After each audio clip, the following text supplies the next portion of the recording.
আসসালামু আলাইকুম। Chicken sandwich তৈরি করার জন্য প্রথমে মেয়োনেজ তৈরি করে নিতে হবে। এই জন্য একটি ডিম পোস্ট করে নিলাম একটু বেশি পরিমাণে তেল দিয়ে।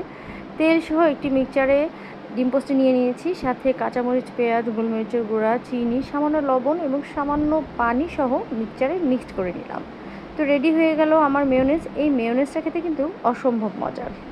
প্রথমেই দেখেছিলেন যে আমি মাংস সিদ্ধ করে নিচ্ছি। এই মাংস সিদ্ধ করার সময় আদা, রসুন এবং পেঁয়াজ কুচি দিয়ে সিদ্ধ করে নিয়েছি।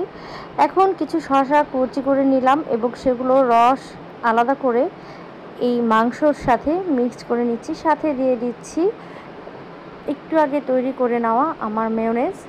এরপরে ব্রেডের দিয়ে দিচ্ছি চিজ দেওয়ার পরে দিয়ে দিচ্ছি চিকেন মেয়োনেজের মিশ্রণটি। এর উপরে আর এক পিস পাউরুটি দিয়ে ঢেকে দিয়ে ফ্রাইং প্যানে সামান্য বাটার দিয়ে হালকা করে ভেজে নিয়ে মাঝখান দিয়ে 2 ভাগ করে নিলেই তৈরি হয়ে যাচ্ছে আমাদের চিকেন স্যান্ডউইচ।